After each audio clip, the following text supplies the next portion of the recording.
Hi friends, வணக்கம்.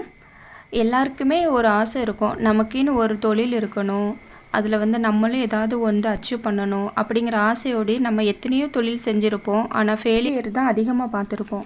ஆனால் எந்த தொழில் செஞ்சாலுமே ஸ்டார்டிங்கில் லாபத்தை பார்க்குறது கஷ்டம்தான். ஸோ நம்ம அதில் ஹார்ட் ஒர்க் எந்த அளவுக்கு பண்ணுறோமோ அதை பொறுத்து தான் நம்ம ஒரு இன்கம் எடுக்க முடியும். இதுதான் உண்மை. ஆனால் எல்லோரும் கொஞ்சம் நம்ம கஷ்டப்பட்டதுமே முடியலையேன்னுட்டு விட்டுட்டு போகிறோம்ல, அதுதான் நம்ம பண்ணுற பெரிய தப்பு.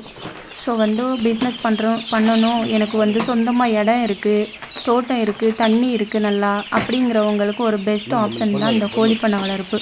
கோழிப்பண்ணை முறையில் கொண்டு போனால் ஒரு நல்ல பெஸ்ட்டு பிஸ்னஸ் தான். இப்போ இருக்கிற காலகட்டத்தில் தோட்டங்கள்லாம் இருக்குது, ஆனால் யாருமே விவசாயம் பண்ணுறது கிடையாது. ஸோ இடம் இருக்குது அப்படின்னாக்கி உங்களுக்கு தண்ணி வசதி இருக்குன்னா நீங்கள் ஒரு பெஸ்ட் ஆப்ஷன் கோழிப்பண்ணையை சூஸ் பண்ணலாம். ஸோ அதை ப்ராப்பரான முறையில் நீங்கள் கண்டிப்பாக கொண்டு போனீங்கன்னா நல்ல இன்கம் இருக்க தான் செய்யுது. எந்த தொழில் செஞ்சாலுமே அதை ஏனோ தானோன்னு நம்ம செய்கிறோம் அப்படின்னா அந்த தொழிலில் நம்ம இன்கம் எடுக்கிறது கஷ்டம்தான். ஸோ அடுத்தவங்க சொல்கிறாங்கங்கிறதுக்காண்டி எதையுமே நம்ம ஸ்டார்ட் பண்ணக்கூடாது. இப்போ கோழிப்பண்ணையாகவே இருந்தாலும் ஒருத்தவங்க சொல்லிட்டாங்கங்கிறதுக்காக நீங்கள் ஸ்டார்ட் பண்ணாமல் 4 இடத்துல விசாரித்து இதனோட பெனிஃபிட் என்ன, இதில் இருந்து இன்கம் எடுக்க முடியுமா, நம்மளால் அதில் வேலை கஷ்டம் அதிகம் இருக்கும். ஸோ இந்த வேலையெல்லாம் நம்மளால் செய்ய முடியுமா, ஒரு ஸ்டார்டிங்லேயே நம்ம ஒரு பெரிய அமௌண்ட்டை இதில் போட்டால் தான் நம்ம இன்கம்மை பார்க்க முடியும். ஸோ எல்லாமே தெரிஞ்சுக்கணும். தெரிஞ்சுக்கிட்டு உங்களால் முடியும் அப்படின்னா தான் எந்த தொழிலையுமே நம்ம சக்ஸஸ் பண்ண முடியும். ஸோ அமௌண்ட் இருக்குங்கிறக்காண்டி யாரோ சொல்லிட்டாங்கங்கிறக்காண்டி நம்ம எந்த தொழிலையுமே செய்யக்கூடாது.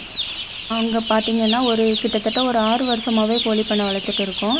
ஸோ கோழியில் நல்ல ஒரு ப்ராஃபிட்டும் கிடைக்க தான் செய்யும். அதே மாதிரி சம்டைம்ஸ் லாஸும் நம்ம பார்க்க தான் செய்வோம். சரிங்களா? ஸோ நம்ம எந்த அளவுக்கு ஹார்ட் ஒர்க் பண்ணுறோமோ அதை பொறுத்து கண்டிப்பாக ஒரு நல்ல இன்கம் கிடைக்க தான் செய்யும். ஸோ இது ஒரு நல்ல ஒரு பிஸ்னஸ் தான். சரிங்களா? ஸோ இது பார்த்திங்கன்னா ஃபஸ்ட்டு டே கோழி குஞ்சு. ஃபஸ்ட்டு டே கோழி குஞ்சுனா நம்ம ப்ரிப்ரேஷன் என்ன பண்ணி வைக்கணும், ஷீட்டு போடணும், இந்த மாதிரி அட்டை வச்சு ரவுண்ட் கட்டி வைக்கணும். அப்புறம் கோழி குஞ்சுக்கு நம்ம ஹீட் போடணும். அது ஃபஸ்ட்டு டேங்கும்போது தண்ணி குடிக்க தெரியாது, ஃபீடு எப்படி எடுத்துக்கணுங்கிறது தெரியாது. ஸோ இந்த மாதிரி இருக்குது. கோழி வளர்ப்புலையே கொஞ்சம் அதிகமாக நம்ம கஷ்டப்பட வேண்டியது இந்த கோழி குஞ்சு 10 நாளைக்கு உள்ளே வளர்த்து கொடுக்குறது தான். ஸோ அதுக்கப்புறம் ஆட்டோமேட்டிக்காக கோழி நல்லாவே வளரும்.